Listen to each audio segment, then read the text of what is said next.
Hey, it's me, Vicky Marie. Good morning, good afternoon, good evening, wherever you are in this crazy world. And now I'm just finishing off painting my nails because I've been trying to actually go live for about five minutes, and it was doing that.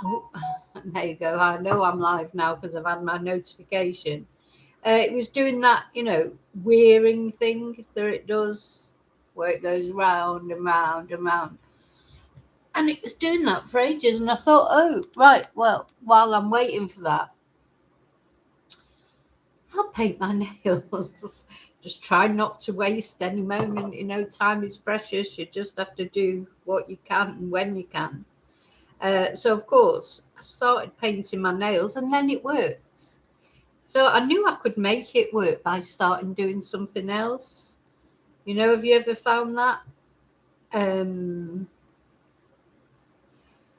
Something's just not working, or you're waiting for something. So you think, oh, start and do something else.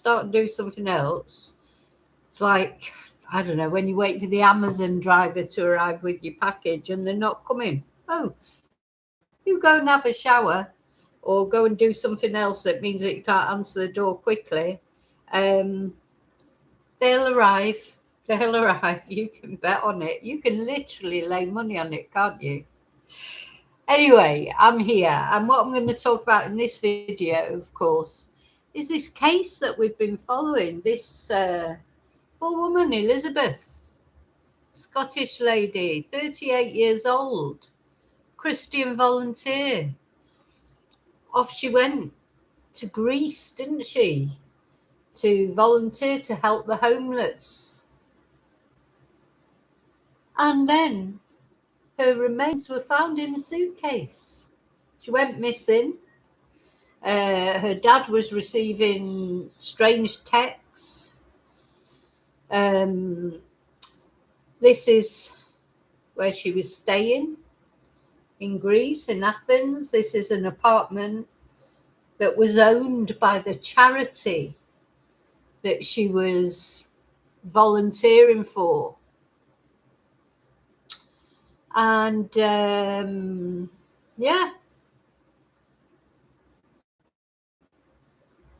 appears that somebody had a key to that apartment.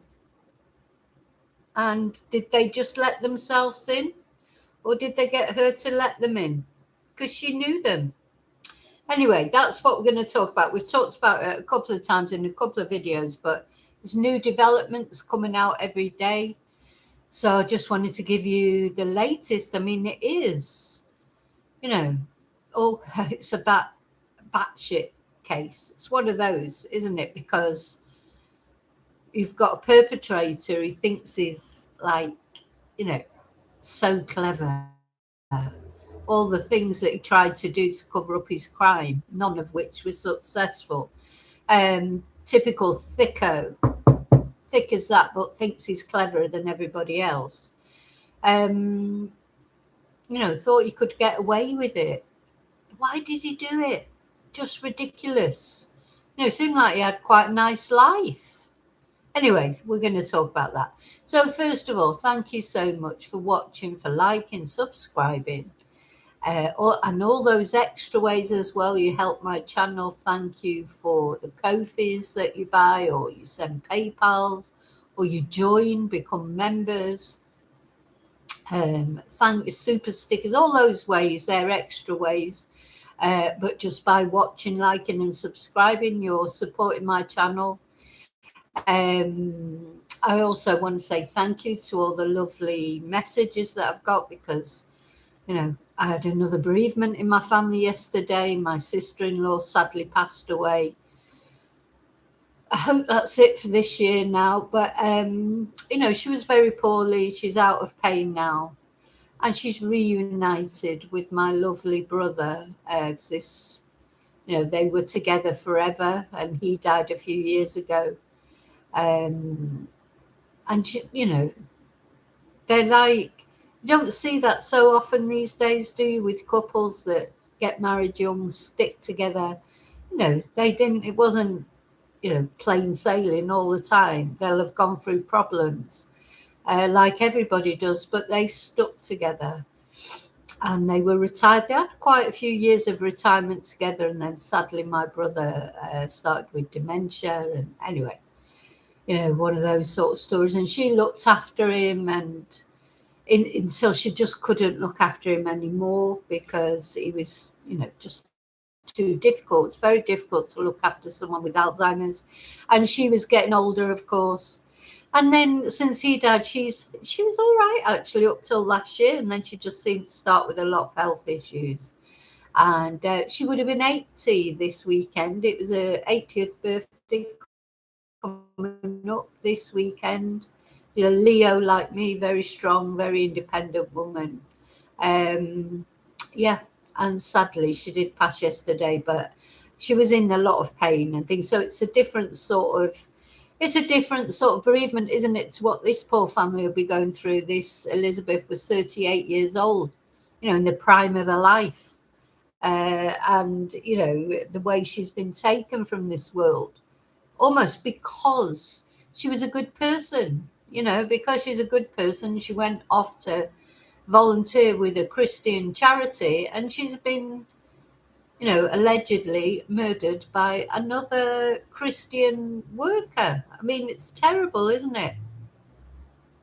Anyway, so hello, you lovely lurkers. Thank you so much for watching. Hello, replay crew. Thank you for watching and caring about Elisabeth and this case. In these cases, they're important that we talk about because they are an important lesson to us as well. You always have to be careful, no matter who you're dealing with, no matter where you are, what country you're in. This man is a wolf in sheep's clothing, literally. A man who presented himself as a Christian, so principled. We're going to hear some of the things that he would rant and rave about, that he thought were terrible. Christians pretending to be Christian but not really Christian. Oh, talk about the words pot and kettle and black in the things he was saying. He's like holier than thou. And this is what he's ended up doing. So he really is a wolf in sheep's clothing, really a monster that walked amongst us. And do you know what? He was successful at it, very successful at it. Managed to get someone to marry him. They had a child. That's something else that I've just found out that made me go cold. So here's another victim in this case, because obviously Elisabeth is the primary victim. But then his wife, this man is married to an American woman who thought he was the bee's knees, really believed in him, thought he was a noble man, supported him in everything. So she's a victim too, because as soon as she found out about it or suspected it, she was straight to the police. So his wife has been instrumental in him being caught, which is a good thing. Then I find out that they've actually got a child together. So now we're looking at another victim. So they're only young, very young at the moment, but they're going to grow up without a father, first of all. But also they're going to find out what their father was, allegedly. Of course, he's innocent till he's proven guilty. We have to remember that. So, hello, Kelly. Oh, you're in Blighty. So Kelly's in England. What's the weather like? It's still really hot here, though. It is a little touch cooler today. It's supposed to be cooling down a little bit, so let's hope so. And I just reminded myself then when I saw the mug in the camera. Also, don't forget on my Ko-fi page, that's where you've got my merchandise, mugs, etc., T-shirts. Thank you to people that have ordered those. Thank you to those of you that bought my book, Confessions of a Spanish Teacher, and those of you that have left nice reviews about it. This is available on any Amazon site, and it's my autobiography, I suppose, of leading up to why I came to Spain, why I got interested in true crime, etc. Confessions of a Spanish Teacher, Vicky Riley, available on any Amazon site. And of course, if you want to learn Spanish, you can buy my books. I've got a newer book than that with a newer picture on it. You can buy my books again on any Amazon site, so it doesn't matter where you are in this crazy world. If you want to learn Spanish, these are the books for you. Break the Language Barrier 5 Levels, Vicky Riley, any Amazon site, explanations in English, answer key included, YouTube videos to back up all the classes. Or, of course, you can do classes with me. If you want to inquire about classes, you can email me. In fact, I'll put the email there in the chat. I will stop waffling in a minute. Vicky Marie chats at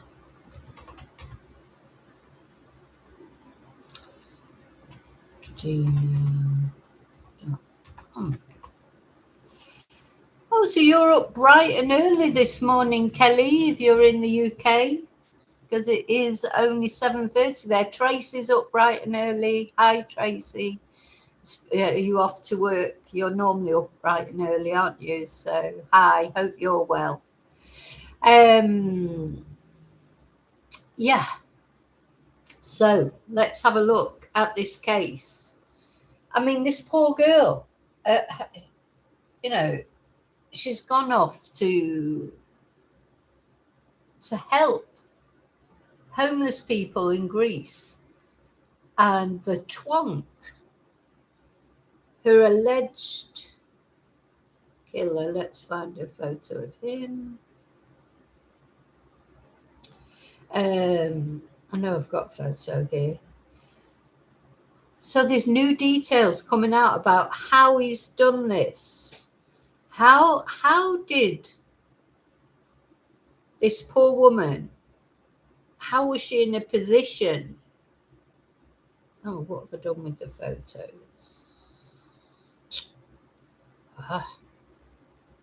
It's just, I get things all ready and then they disappear. There'll be a photo of him somewhere. Photo of her.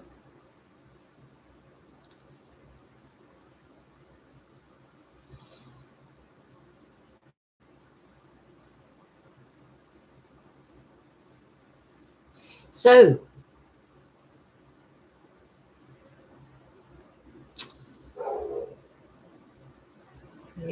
where's the photo? If I'm looking for photos of him, I only find photos of her. I'd much rather look at photos of her, of course, but here he is. Actually, this is the alleged killer of Elisabeth with his wife. So all these details that are coming out, so you can see he's quite a good looking guy. His wife's very attractive. She's an American woman. So it's coming out that her family weren't happy when she decided to marry him. They're both very young, just in their 20s, mid-20s. And this man, he's got, I think we have to take with a pinch of salt what he says about his background. So he's from Afghanistan. He says, according to him on the website that has now been taken down, he said that his father was killed by the Taliban. His brother was kidnapped by the Taliban, and then his whole family were killed in a suicide bomb by the Taliban. I don't know about anybody else, but I'm thinking, I bet none of that is true. How's a way to make people feel sorry for you when you turn up as a refugee somewhere? Say that your whole family's been murdered by the Taliban or another oppressive regime.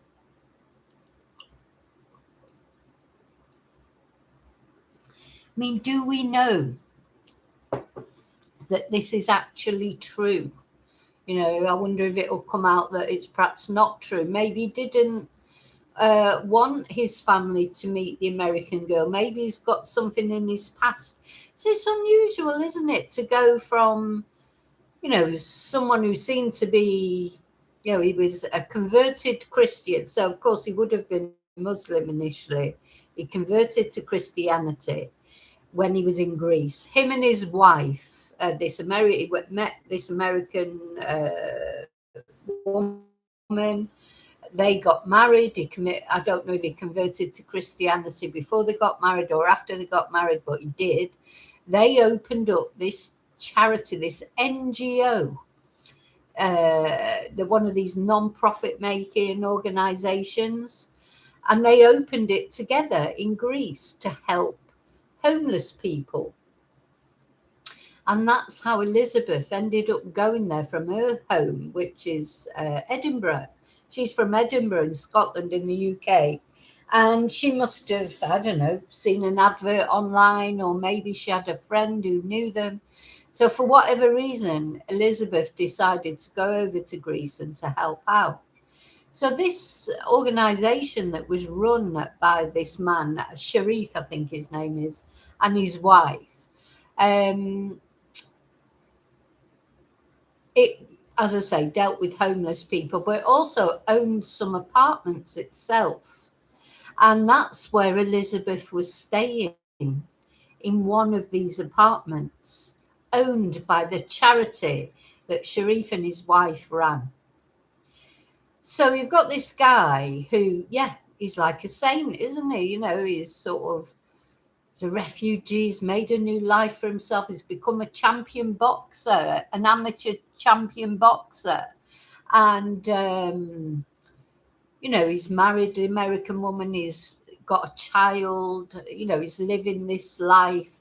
He was the cleaner at the block of apartments where Elisabeth was staying. So the block of apartments that Elisabeth was staying in was owned by the charity. And this man, the husband, Sharif, he was the cleaner there. But he had a key to all the apartments, of course, a master key, wouldn't he? He would have, they're the landlords of these apartments. They're the people, so they would have keys. So this begs the question, did he let himself into Elisabeth's apartment and wait for her, or was she asleep? I think it was about 9 o'clock in the evening, the last time she was heard from. So, or did he just ring the doorbell, and would Elisabeth probably would have let him in? She knew him. He probably came out with some cock and bull story as to why could he come in or whatever. It could have been anything that he said.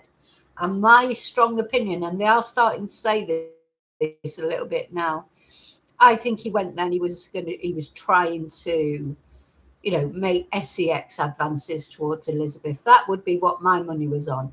And Elisabeth would not have been interested because obviously he was married and she knew he was married.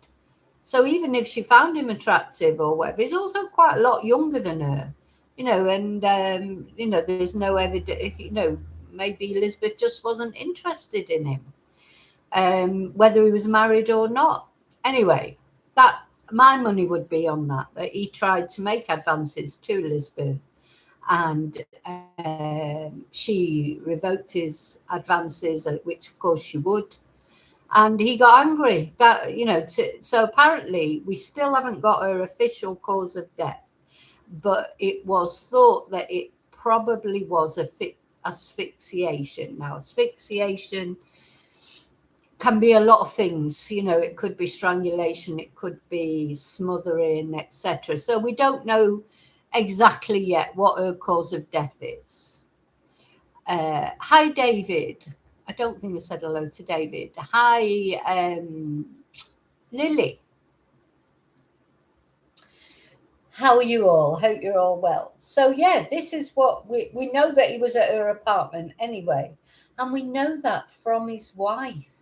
So I send my sympathies out to his wife, and my heart breaks for her because, she obviously didn't know what sort of a person he really was inside.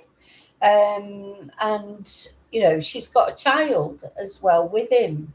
You know, so not only she was married to him, but she's got a child that one day she's going to explain, you know, what a twonk this guy was. This guy is definitely going on the twonk of the year list. Again, is another one. There'll be more yet. It's only August. But, you know, these sort of cases, because, you know, he's so stupid as well. He's like, yeah, it's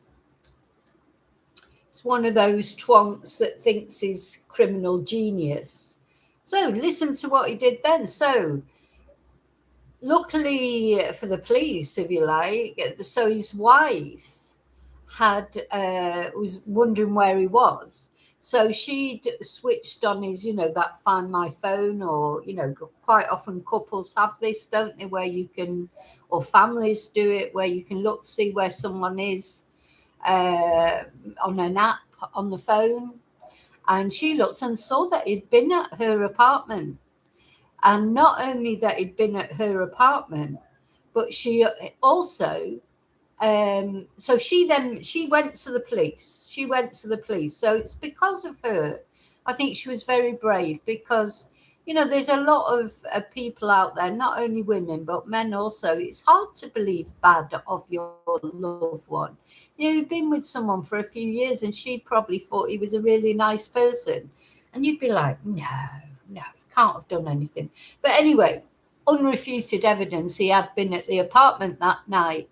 So she went to the police, and she moved out of the home. Apparently, I'm just finding this out as well. She moved into a hotel for her own safety and for their child's safety, of course, because you know what, this guy, he was dangerous, wasn't he? If she was suspecting he might have killed Elisabeth, she didn't know that if she confronted him, he could have killed her as well. You know, it happens all the time. And then maybe even killed the child, because that happens all the time as well, sadly. You can't believe that it can happen, but it does. Anyway, so she moved out of the home. She moved to a hotel for her own safety, and she was in contact with the police. So then this twonk, because his version of events, what he's now saying is, he was at Elisabeth's apartment. He's admitting that now. He went to Elisabeth's apartment, not sure why he's saying he went there, and she was there, dead, just dead on the bathroom floor, or, you know, so, you know, like, he walked into an apartment where there's a woman lying dead on the floor, and instead of ringing the police or the ambulance, you know, which isn't that what you might do if you walked into a house and you see some poor woman dead on the floor like he's claiming? Oh no, he didn't do that. No, because he thought, oh, I'll take her cards and get some money out of her bank account. So that's why he put her in the suitcase, according to him, but didn't kill her. No. Oh, no. She was just dead there, and he thought, oh, this is a good opportunity to get some money. So he put her in the suitcase. He walked her through the streets of Athens and dumped her in a sort of abandoned property where homeless people go. Oops. I'm looking for the... So, of course, they're making a big deal on the media that he was a small boats migrant. But yeah, you know what? He was 16 when he left Afghanistan. So I think they're stretching it a bit to blame it on the migrant crisis or whatever. But let's see. Can you see that? So this is the CCTV of him dragging the suitcase that's believed to contain Elisabeth's body. He was caught on CCTV. I mean, what a thicko. What a thicko. Did he really think? Let's see if I can play this video for you. Just wait for the advert. Esfugizo. Behind me is the first floor flat where Sharif Ahmadzai and his wife Elena lived with their young child. The couple ran a Christian organization called Love Every Nation Athens from this flat, which worked with refugees and homeless people. Elena had come from America. Sharif arrived in Greece when he was aged 16 on a small boat. The couple married in 2023. On the evening of 15th July, CCTV footage obtained by police showed Sharif arriving at the ground floor flat, which he owned with his wife and was used by volunteers for their organisation. This is the property where Elisabeth Ross was staying, and it is believed where she was killed. A few minutes after that, he is seen walking along the street, pulling a suitcase and carrying a blue bag. It is believed that Elisabeth's body was in that suitcase as he was walking through Athens at that time of the night. Footage also shows him entering an abandoned car park with the suitcase. 30 minutes later, he emerges without the suitcase and is then seen getting back into his wife's car and leaving the area. Following his arrest, Elena has left this house and is believed to be living in Athens at a secret location with friends. Yeah, so she's moved out of the house. She's living at a secret location with friends. Bless her. My heart just breaks for her. Because she's probably got a very good heart. You know, you can bet that that charity that they set up together, it was her money, not his money. You just know that, don't you? You know, and yeah, there he was, being the dutiful husband and father and the Christian charity worker. And all the time he's got that evil in his heart, because I wouldn't be surprised if he hasn't done this before at some point. Maybe that's why he left Afghanistan. You know, he's going on, oh, it's the Taliban killed his family and this, that and the other. Oh, you know, maybe he's a killer.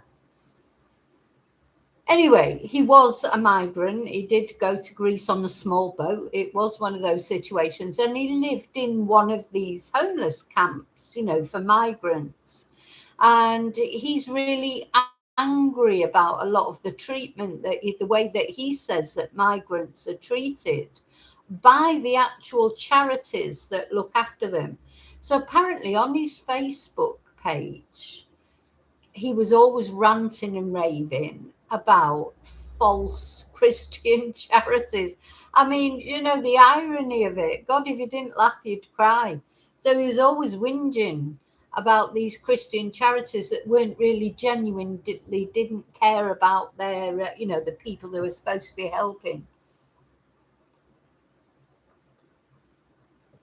These Christian charities that, and I'm sure there are some. I mean, you know, I'm not disagreeing with him. There will be some charities out there.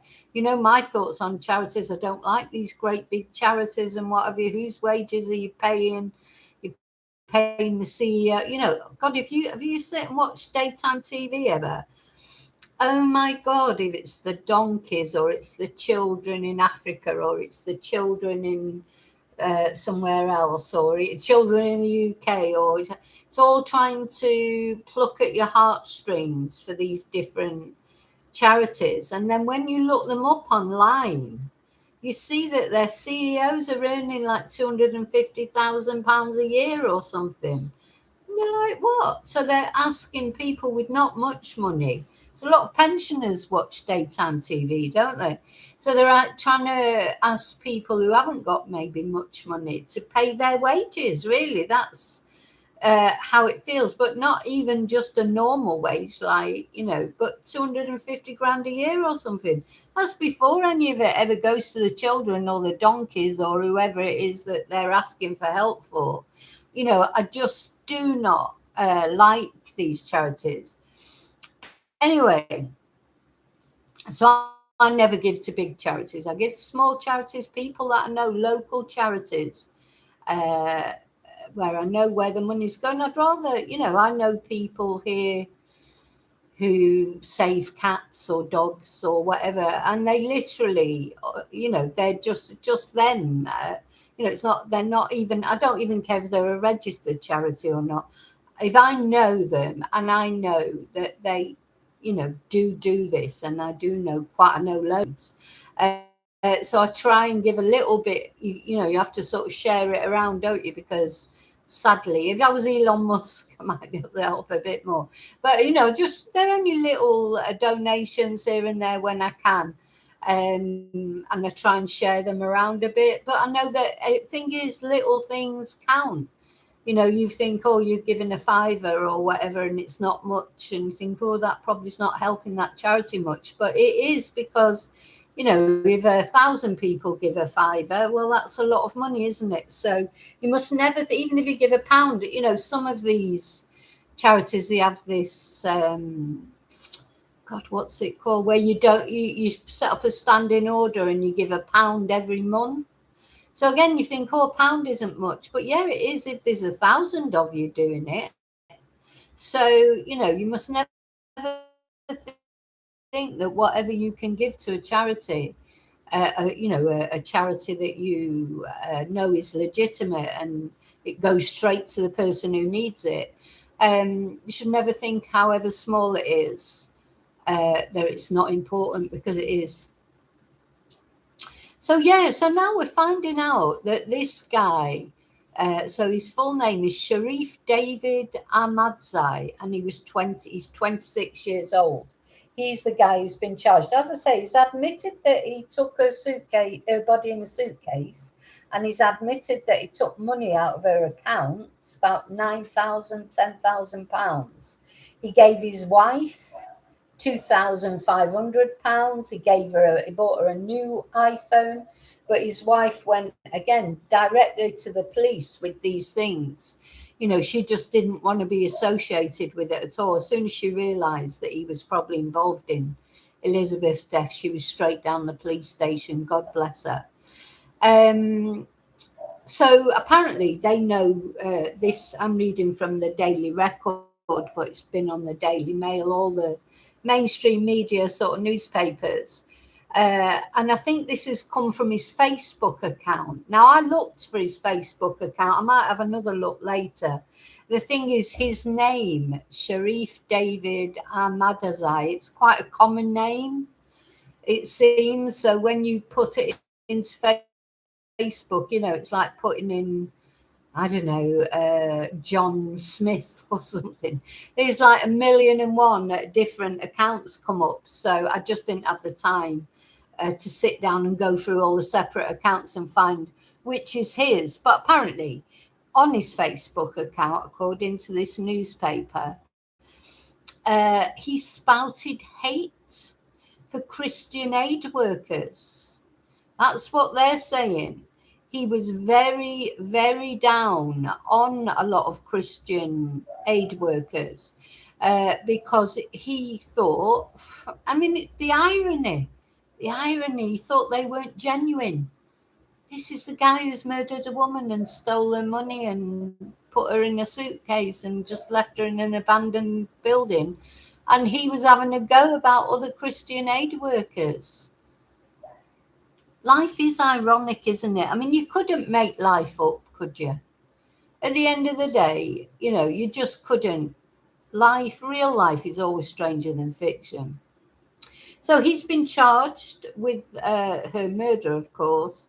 And let's see. So he according to the Daily Record, he spouted his loathing of Christian aid workers in a string of hate-filled online posts. According to them, he said, what did he say in these posts? Well, you have to wind right down for the actual story.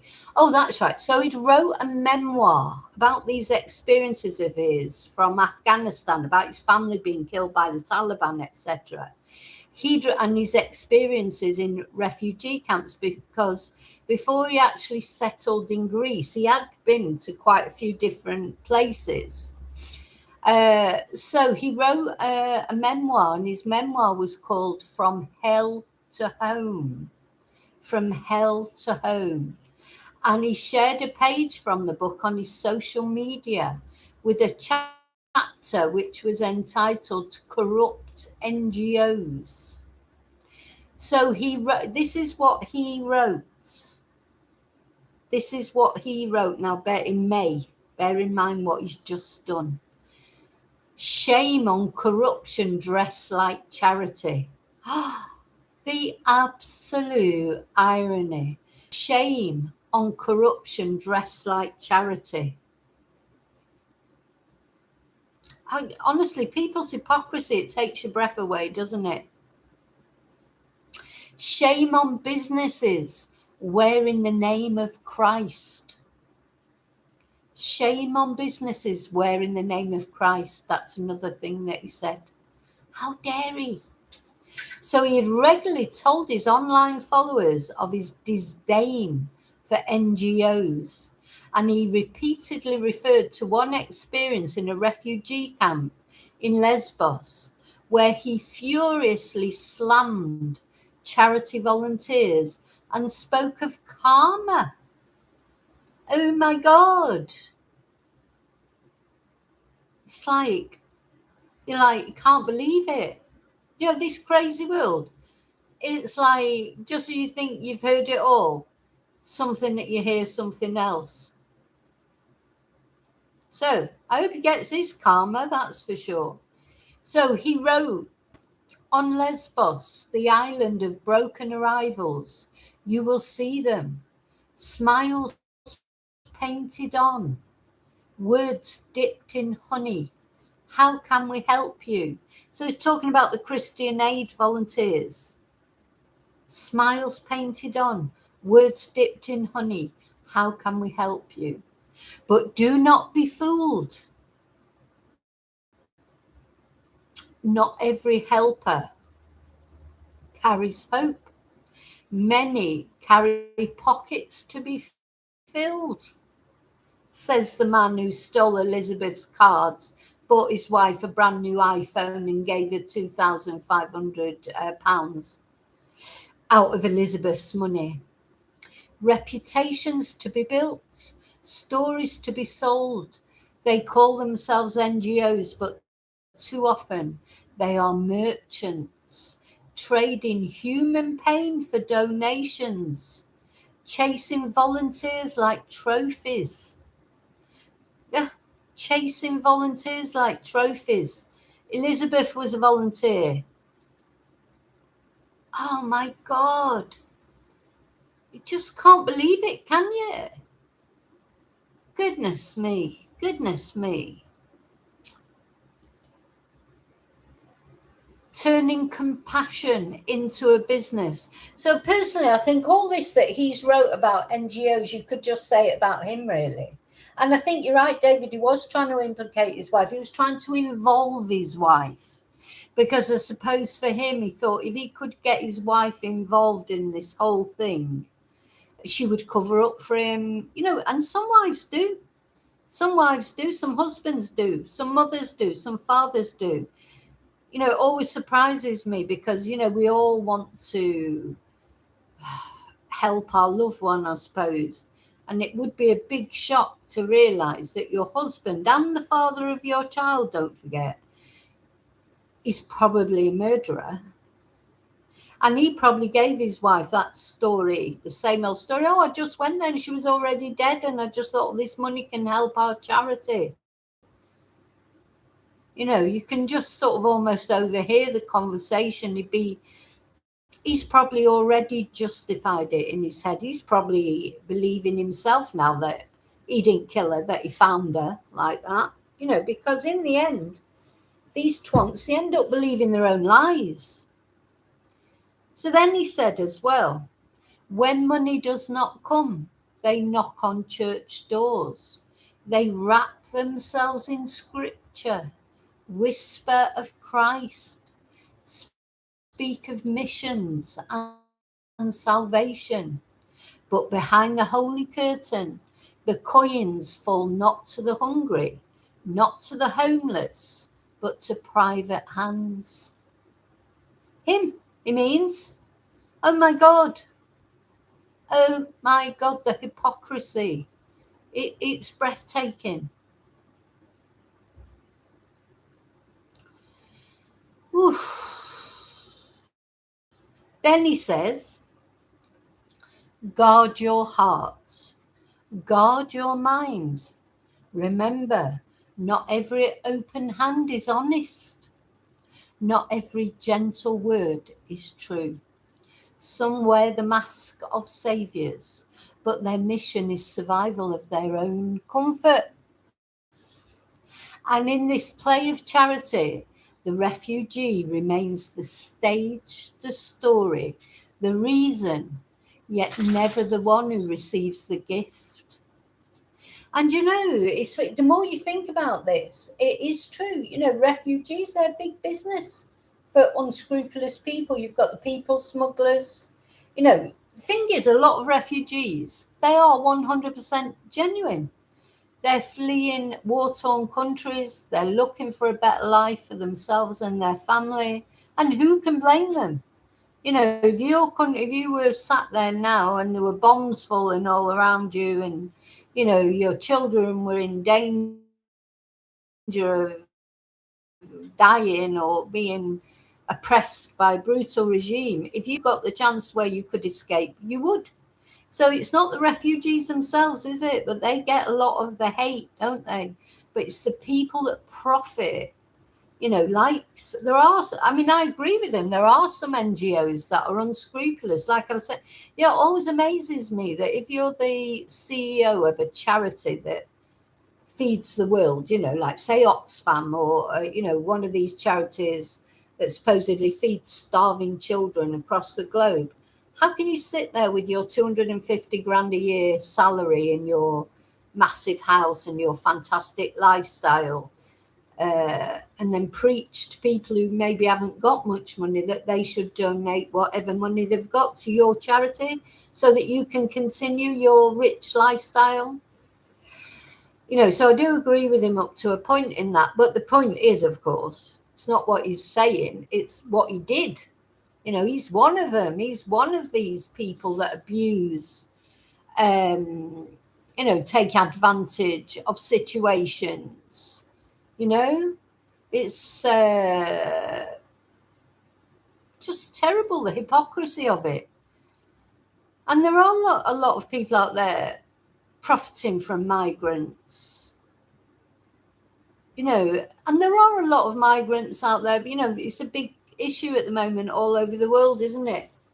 People don't want it in their countries. They don't want all these migrants and that. But there's always been refugees, and some refugees are genuine refugees. It's just maybe they're not vetted well enough. Of course, there's the big thing that people get angry about is if they go into someone's country and they've already got a criminal record, and so they end up doing something bad in that country, and they should never have been let in the first place. It's a real sort of, what's the word, it's a hot subject, isn't it? And it's a difficult subject because if you even question migrants, you can get screamed at as a racist, but doesn't make you a racist to want there to be better checks on migrants. That doesn't make you a racist, of course, but it does make you a racist, in my opinion, if you just think no refugees should ever be allowed. I do think that, because I think somebody just joined me on Kofi as a follower. Thank you, whoever that was. It just popped up on my thing. Thank you for that. Yeah. It's a very tricky subject, migration, refugees, all that. And, now we have like climate migrate, people trying to flee from terrible climates, and things like that, or just trying to make you've got student migrants, people who want a better education, you've got economic migrants. It's such a complex subject. But anyway, this guy, of course, is a prime example of why you shouldn't let migrants in, because he was 16 when he left Afghanistan, apparently. So 10 years. Lived in refugee camps. He's ended up meeting his wife. She was probably a Christian worker at the refugee camp. They've got married 3 years ago, had a child, opened their own charity. So all these things that he's criticising other charities for, he and his wife opened their own version of it. You know, so it's so hypocritical, isn't it? But anyway, and then he's ended up murdering this poor woman. Let's see. Yeah, this is what he says in his book. Some wear the mask of saviours, but their mission is survival of their own comfort. And in this play of charity, the refugee remains the stage, the story, the reason, yet never the one who receives the gift. So these are apparently are words from his memoirs. So then later on, this is what he did was, and there's CCTV of him doing it, so he can't deny it. He was seen lugging a large black suitcase through the centre of Athens, dressed in a black t-shirt and shorts and carrying a blue rucksack. And he allegedly dumped that suitcase in an abandoned building in Kipsely before fleeing the scene. So the horror clip appears to show his movements on July the 16th, 2 days before Elisabeth's body was discovered by a homeless man. He has since been arrested and charged in connection with her death. And local media has reported he faces charges of intentional homicide, robbery, and weapons offences. And he has reportedly confessed to transporting her body, is openly admitting now that he did put her body in the suitcase, but he didn't kill her. He found her dead. This is his story. This is where we are with this case. He's also confessed to withdrawing £10,000 from ATMs using cards that belonged to her, but he's denying. What do you think? I mean, I don't know much about sort of Greek sentences, you know, if they give big sentences for murder or not. I just don't know. I'll see if I can have a look.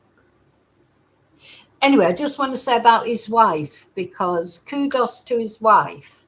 So his wife, Elena, is understood to have provided key evidence to the probe, including a location sharing app which pinpointed her husband at Elisabeth's apartment during the night of July the 15th and into July the 16th. So he was there for quite a long time, probably trying to work out what he was going to do.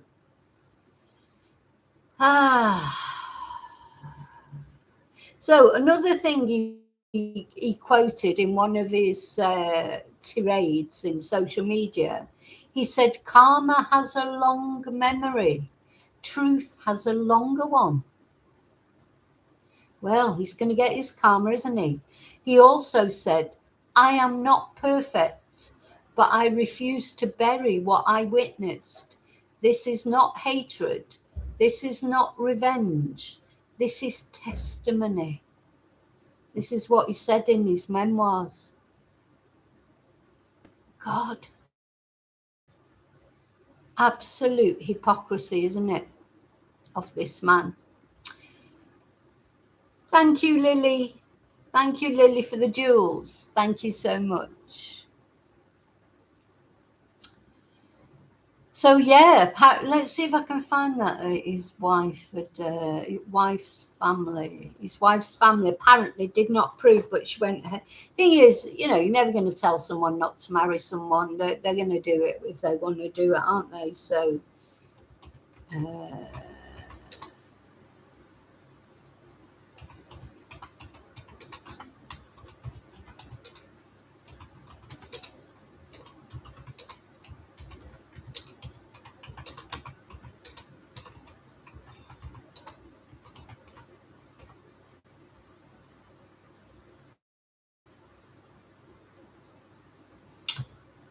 I have to put.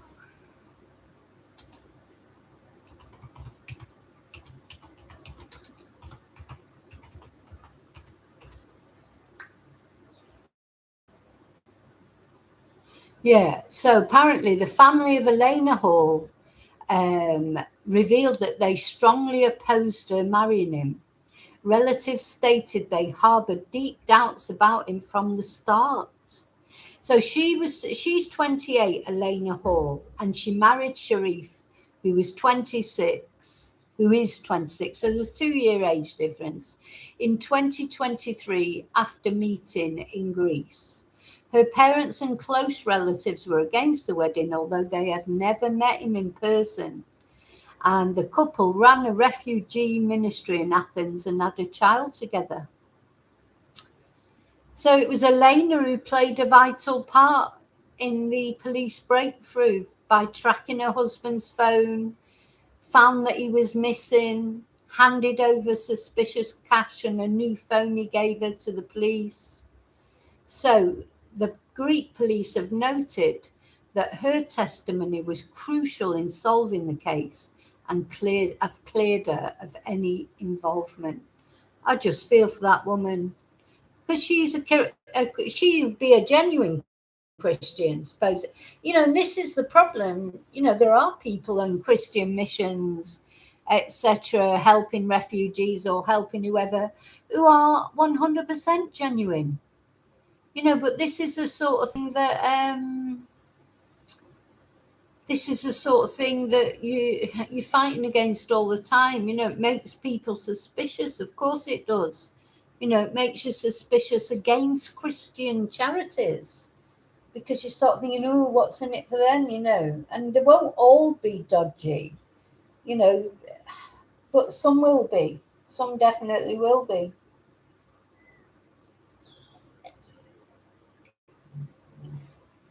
How do you know?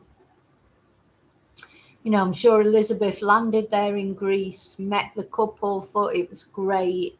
She had her apartment to stay in, she was helping out. And then this twonk turns up at a door, and he either let himself in with his own key, or he's knocked on the door and, given some excuse to come in. Then I bet you any money what turns out is he's tried to make advances towards her and she's refused. I mean, it makes you wonder, has he done it before? Our story's going to come out now. Sometimes in cases like this, when somebody's, caught like this guy's been caught, sometimes other people come forward, don't they, who were too scared to come forward before, or they thought no one would believe them, or if you I mean, there is a Christian charity worker, and there'll be people maybe he's done this to before, women he's done it to before, and they'd be too scared to come forward because they're like, well, who's going to believe me? They're going to believe him. Is this, bloody Christian aid worker, Afghan boxer? He's created, he's sort of created an image of himself. So this is what he said on the back cover of his book. In the space of a few years, everything I loved was gone, alone and carrying more grief than any child should ever know. I began a journey across borders, countries, and go, a place to belong. Oh, I mean, get the violins out, isn't it? And he'd done that. Yeah. So he'd found a wife who loved him.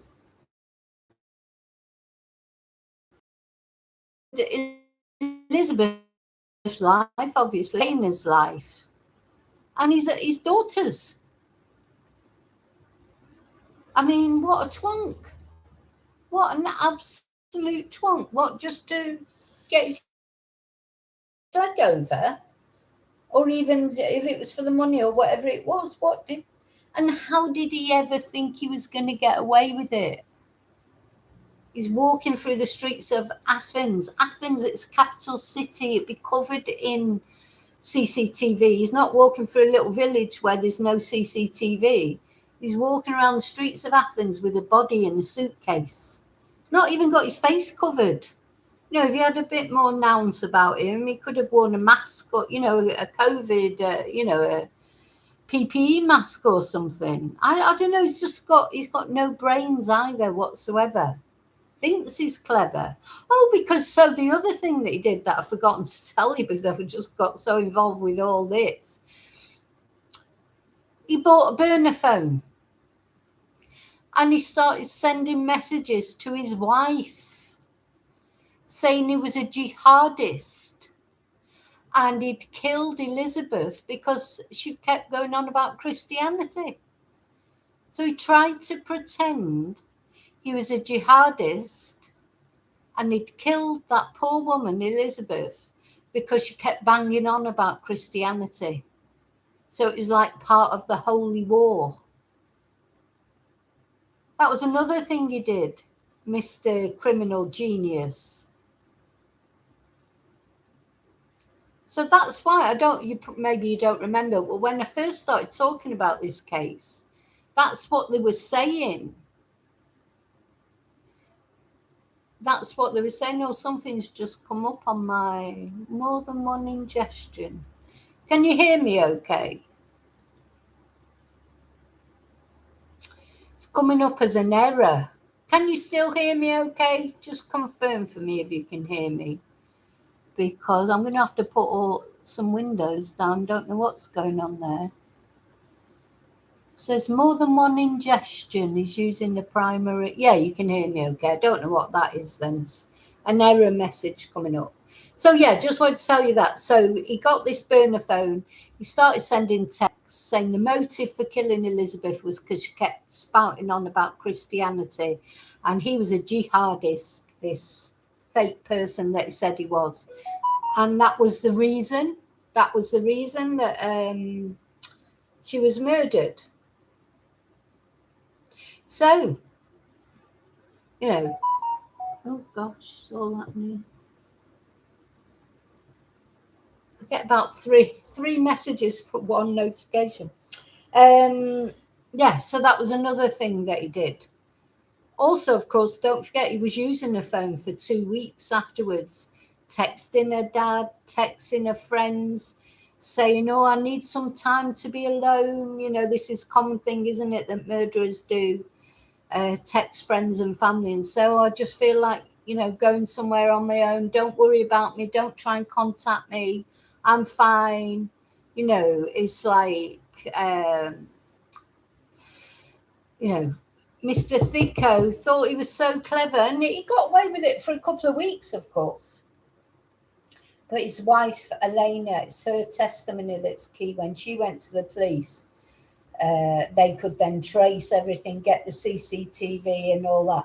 Oh, so that was the thing I was just going to look up before I go. What is the sentence in Greece for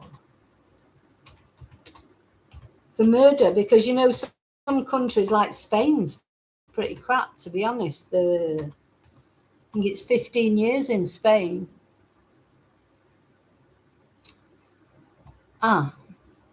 But it's coming up with grammar sentence.